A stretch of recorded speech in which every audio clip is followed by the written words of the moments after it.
ನಮಸ್ಕಾರ ಶಿಕ್ಷಕ ಬಂಧುಗಳೇ, ತಮಗೆಲ್ಲರಿಗೂ ಮತ್ತೊಮ್ಮೆ ಹೊಂಗಿರಣ ಎಜುಕೇಷನಲ್ ಚಾನಲ್ಗೆ ಸ್ವಾಗತ.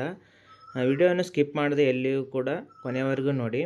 ಶಾಲಾ ಶಿಕ್ಷಕರಿಗೆ ಹೊಸ ನಿಯಮ, ಕರ್ತವ್ಯ ಆ್ಯಪ್ನಲ್ಲಿ ಇನ್ನು ಮುಂದೆ ಹಾಜರಾತಿ ಕಡ್ಡಾಯ, ರಾಜ್ಯ ಸರ್ಕಾರದ ಒಂದು ಆದೇಶ ಅನ್ನುವಂಥದ್ದು ನೋಡಿ. ಇನ್ಮೇಲೆ ನಾವೆಲ್ಲ ಶಿಕ್ಷಕ ಬಂಧುಗಳು ಏನು ಮಾಡಬೇಕಾಗತ್ತೆ ಅಂದರೆ, ಕರ್ತವ್ಯ ಆ್ಯಪ್ನಲ್ಲಿ ಏನು ಮಾಡಬೇಕಾಗತ್ತೆ, ನಮ್ಮ ಹಾಜರಾತಿಯನ್ನು ಹಾಕಬೇಕಾಗತ್ತೆ ಅನ್ನುವಂಥ ಅದರ ಕುರಿತು ಒಂದಿಷ್ಟು ಮಾಹಿತಿಯನ್ನು ನಾವು ಇಂದಿನ ವಿಡಿಯೋದಲ್ಲಿ ತಿಳ್ಕೊಳ್ಳೋಣ ಅನ್ನುವಂಥದ್ದು ನೋಡಿ.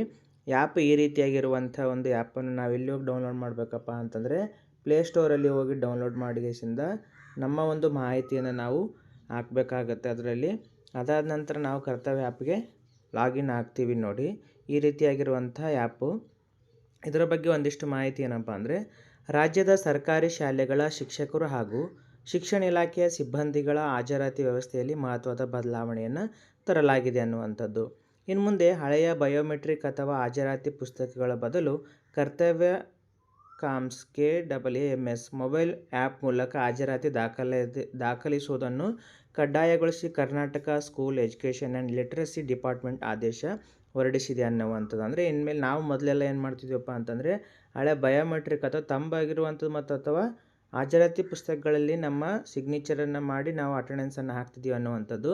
ಮುಂಬರುವಂಥ ಶೈಕ್ಷಣಿಕ ವರ್ಷದಲ್ಲಿ ನಾವೇನು ಮಾಡ್ತೀವಿ, ಕರ್ತವ್ಯ ಆ್ಯಪ್ ಮೂಲಕ ನಾವು ನಮ್ಮ ಹಾಜರಾತಿಯನ್ನು ನಾವಿಲ್ಲಿ ಆನ್ಲೈನ್ ಮೂಲಕ ಹಾಕಬೇಕಾಗತ್ತೆ ಅನ್ನುವಂಥದ್ದು ನೋಡಿ. ಇದನ್ನು ಹೊರಡಿಸಿರುವಂಥ ಒಂದು ಶಿಕ್ಷಣ ಇಲಾಖೆ ಅಂದರೆ ಶಾಲಾ ಶಿಕ್ಷಣ ಮತ್ತು ಸಾಕ್ಷರತೆ ಇಲಾಖೆ ಇದನ್ನು ಅಧಿಕೃತವಾಗಿ ಆದೇಶವನ್ನು ಹೊರಡಿಸಿದೆ ಅನ್ನುವಂಥದ್ದು. ಇವಾಗ ಯಾವುದೇ ಪುಸ್ತಕಗಳ ಒಂದು ಹಾಜರಾತಿಯ ಮೇಲೆ ಇರೋದಿಲ್ಲ ಅನ್ನುವಂಥದ್ದು ನೋಡಿ. ನೆಕ್ಸ್ಟ್ ಮುಂದುವರೆದು, ಈ ವ್ಯವಸ್ಥೆ ಕೃತಕ ಬುದ್ಧಿಮತ್ತೆ ಹಾಗೂ GPS ತಂತ್ರಜ್ಞಾನ ಆಧಾರಿತವಾಗಿದ್ದು, ಶಿಕ್ಷಕರು ತಮ್ಮ ಕರ್ತವ್ಯ ಸ್ಥಳದಲ್ಲಿಯೇ ಮುಖ ಗುರುತಿಸುವ ವ್ಯವಸ್ಥೆಯ ಮೂಲಕ ಹಾಜರಾತಿಯನ್ನು ನೀಡಬೇಕಾಗುತ್ತೆ ಅನ್ನುವಂಥ ಇದು AI ಮತ್ತು GPS ತಂತ್ರಜ್ಞಾನವನ್ನು ಆಧಾರಿತವಾಗಿರುತ್ತೆ ಅನ್ನುವಂಥ. GPS ಮೂಲಕ ನಮ್ಮ ಶಾಲೆ ಯಾವ ಸ್ಥಳದಲ್ಲಿ ಇದೆ ಆ ಸ್ಥಳದಲ್ಲಿಯೇ ಇದ್ದುಕೊಂಡು ನಾವೇನಾಗುತ್ತೆ, ಫೇಸ್ ಕ್ಯಾಪ್ಚರ್ ಮೂಲಕ ನೋಡಿ, ಮುಖ ಗುರುತಿಸುವ ಫೇಸ್ ರೆಕಗ್ನೇಷನ್ ಮೂಲಕ ನಮ್ಮ ಒಂದು ಕರ್ತವ್ಯ ಸ್ಥಳದಲ್ಲಿಯೇ ನಾವೇನು ಮಾಡಬೇಕಾಗುತ್ತೆ, ಹಾಜರಾತಿಯನ್ನು ನೀಡಬೇಕಾಗತ್ತೆ ಅನ್ನುವಂಥದ್ದು. 2 ಸಾರಿ ಬೆಳಗ್ಗೆ ಮತ್ತು ಸಾಯಂಕಾಲ ನಾವು 2 ಬಾರಿ GPS ಮೂಲಕ ನಮ್ಮ ಫೋಟೋವನ್ನು ಫೇಸ್ ರೆಕಗ್ನೇಷನ್ ಮೂಲಕ ನಮ್ಮ ಹಾಜರಾತಿಯನ್ನು ಇಲ್ಲಿ ನೀಡಬೇಕಾಗತ್ತೆ ನೋಡಿ. ನೆಕ್ಸ್ಟ್ ಮುಂದುವರೆದು, ಈ ನಿಯಮವು ರಾಜ್ಯದ ಎಲ್ಲ ಸರ್ಕಾರಿ ಪ್ರಾಥಮಿಕ ಮತ್ತು ಪ್ರೌಢಶಾಲೆಗಳ ಶಿಕ್ಷಕರು, ಮುಖ್ಯೋಪಾಧ್ಯಾಯರು ಹಾಗೂ ಶಿಕ್ಷಣ ಇಲಾಖೆಯ ಕಚೇರಿಗಳಲ್ಲಿ ಕಾರ್ಯನಿರ್ವಹಿಸುವ ಬೋಧಕೇತರ ಸಿಬ್ಬಂದಿಗಳಿಗೂ ಇದು ಅನ್ವಯವಾಗುತ್ತದೆ ನೋಡಿ. ಅಂದರೆ ಈ ಒಂದು ಕರ್ತವ್ಯ ಆ್ಯಪ್ನಲ್ಲಿ ಯಾರೆಲ್ಲ ಹಾಜರಾತಿ ಹಾಕಬೇಕಾಗಿತ್ತು ಅಂದರೆ, ಸರ್ಕಾರಿ ಶಾಲೆಯ ಎಲ್ಲ ಪ್ರಾಥಮಿಕ ಮತ್ತು ಪ್ರೌಢಶಾಲೆಗಳ ಟೀಚರ್ಸ್ ಮತ್ತು ಮುಖ್ಯೋಪಾಧ್ಯಾಯರು HMಗಳು ಮತ್ತು ಶಿಕ್ಷಣ ಇಲಾಖೆಯ ಕಚೇರಿಗಳಲ್ಲಿ ಕಾರ್ಯನಿರ್ವಹಿಸುವ ಬೋಧಕೇತರ ಸಿಬ್ಬಂದಿಗಳು ಅಂದರೆ SDA ಮತ್ತು ಆಗಿರ್ಬೋದು, FD ಅವರುಗಳಾಗಿರ್ಬೋದು, ಇವರೆಲ್ಲರೂ ಕೂಡ ಏನು ಮಾಡಬೇಕಾಗುತ್ತಪ್ಪ ಅಂದರೆ, ಈ ಒಂದು ನಿಯಮ ಇವರಿಗೆ ಅನ್ವಯ ಆಗುತ್ತೆ ನೋಡಿ. ಇನ್ನು ಮುಂದೆ ಶಿಕ್ಷಕರು ದಿನಕ್ಕೆ 2 ಬಾರಿ ಹಾಜರಾತಿ ನೀಡಬೇಕು. ಶಾಲೆಗೆ ಬರುವಾಗ ಇನ್ ಟೈಮ್ ಮತ್ತು ಶಾಲೆಯಿಂದ ತೆರಳುವಾಗ ಔಟ್ ಟೈಮ್ ದಾಖಲಿಸುವುದು ಕಡ್ಡಾಯವಾಗಿದೆ. ನಾನು ಆವಾಗಲೇ ಹೇಳಿದೆ ಏನಪ್ಪ ಅಂದರೆ, 2 ಬಾರಿ ಹಾಜರಾತಿಯನ್ನು ಹಾಕಬೇಕಾಗತ್ತೆ. ಬೆಳಗ್ಗೆ ಬಂದಾಗ ಅದನ್ನು ನಾವು ಇನ್ ಟೈಮ್ ಅಂತ ನಾವು ಘೋಷಣೆ ಮಾಡಿ, ಹೋಗುವಾಗ ಶಾಲೆಯಿಂದ ತೆರಳುವಾಗ ಅದನ್ನು ಔಟ್ ಟೈಮ್ ಎನ್ನುವಂಥದ್ದು 2 ಬಾರಿ ನಾವು ಇಲ್ಲಿ ಹಾಜರಾತಿಯನ್ನು ಫೇಸ್ ರೆಕಗ್ನೇಷನ್ ಮೂಲಕ ಈ ಆ್ಯಪ್ನಲ್ಲಿ ನಾವು ಹಾಜರಾತಿಯನ್ನು ನೀಡಬೇಕಾಗತ್ತೆ. ಇದು ದಾಖಲಿಸುವುದು ಕಡ್ಡಾಯವಾಗಿದೆ ಅನ್ನುವಂಥದ್ದು ಇಲ್ಲಿ ಇಂಪಾರ್ಟೆಂಟ್ ಆಗಿರುವಂಥದ್ದು. ಇದೇ ನಿಯಮವು ತರಬೇತಿ ಶಿಬಿರಗಳು ಮತ್ತು 10ನೇ ತರಗತಿ ಮೌಲ್ಯಮಾಪನ ಕೇಂದ್ರಗಳಲ್ಲಿಯೂ ಅನ್ವಯವಾಗಲಿದೆ. ಇದು ಕೂಡ ಮುಂದುವರೆದು 10ನೇ ತರಗತಿಯ ಪರೀಕ್ಷೆಗಳು ಮತ್ತು ಮೌಲ್ಯಮಾಪನ ಕೇಂದ್ರಗಳಲ್ಲಿ ಕೂಡ ಇದು ಅನ್ವಯ ಆಗುತ್ತೆ ನೋಡಿ.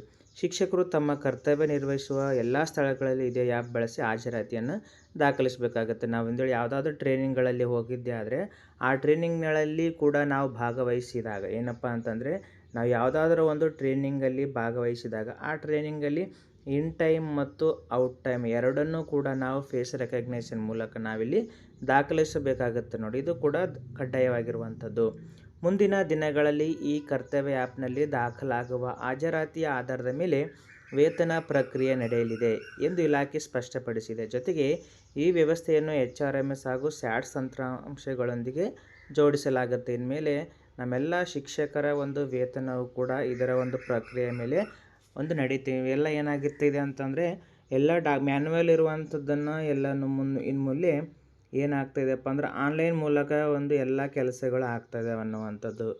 ಈ HRMS ಮತ್ತು ಸ್ಯಾಟ್ಸಿಗೆ ಇದೇನಾಗುತ್ತೆ, ಇದು ಜೋಡಿಸಲಾಗುತ್ತೆ. ನಮ್ಮ ಒಂದು ಈ ಕರ್ತವ್ಯ ಆ್ಯಪ್ನಲ್ಲಿರುವಂಥ ನಮ್ಮ ಒಂದು ಹಾಜರಾತಿ ಇದ್ರ ಮೂಲಕ ನಮ್ಮ ಕೂಡ ಏನಾಗುತ್ತೆ, ವೇತನವನ್ನು ಕೂಡ ಇಲ್ಲಿ ನೀಡಲಾಗ್ತದೆ ನೋಡಿ.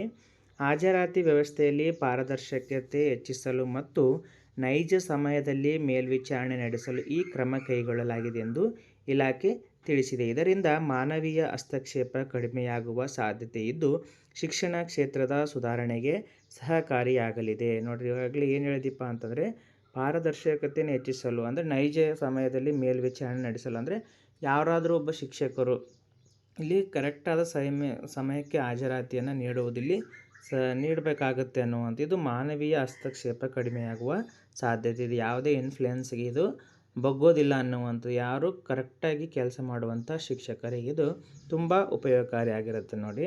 ಯಾವುದೇ ತಾಂತ್ರಿಕ ತೊಂದರೆ ಎದುರಾದಲ್ಲಿ ಶಿಕ್ಷಕರು ಇಲಾಖೆಯ ಈ ಆಡಳಿತ ವಿಭಾಗ ಅಥವಾ ಸಹಾಯವಾಣಿ ಸಂಪರ್ಕಿಸಲು ಸೂಚಿಸಲಾಗಿದೆ ಅನ್ನುವಂಥದ್ದು. ಈ ಹೊಸ ನಿಯಮ ತಕ್ಷಣದಿಂದಲೇ ಜಾರಿಗೆ ಬಂದಿದ್ದು ಜಿಲ್ಲಾ ಉಪನಿರ್ದೇಶಕರು ಮತ್ತು ಕ್ಷೇತ್ರ ಶಿಕ್ಷಣಾಧಿಕಾರಿಗಳು ಅದರ ಅನುಷ್ಠಾನವನ್ನು ಮೇಲ್ವಿಚಾರಣೆಯನ್ನು ಮಾಡ್ತಾರೆ ಅನ್ನುವಂಥದ್ದು. ಇದರ ಒಂದು ಮೇಲ್ವಿಚಾರಣೆ ಈ ಕರ್ತವ್ಯ ಆ್ಯಪ್ನ ಒಂದು ಮೇಲ್ವಿಚಾರಣೆಯನ್ನು ಯಾರು ವಹಿಸ್ಕೊಂಡಿದ್ದಾರಪ್ಪ ಅಂತಂದರೆ ಆಯಾ ಜಿಲ್ಲೆಗಳ ಉಪನಿರ್ದೇಶಕರು ಮತ್ತು ಕ್ಷೇತ್ರ ಶಿಕ್ಷಣಾಧಿಕಾರಿಗಳು ಇದರ ಒಂದು ಮೇಲ್ವಿಚಾರಣೆಯನ್ನು ನೋಡ್ತಾರೆ ಅನ್ನುವಂಥದ್ದು. ಇಷ್ಟ ಆಗಿತ್ತು ಈ ಕರ್ತವ್ಯ ಆ್ಯಪ್ನ ಒಂದು ಸಂಪೂರ್ಣ ಒಂದು ಮಾಹಿತಿ ಅನ್ನುವಂಥದ್ದು ನೋಡಿ. ಮುಂದಿನ ಒಂದು ವಿಡಿಯೋದಲ್ಲಿ ಸಿಗೋಣ. ಧನ್ಯವಾದಗಳು.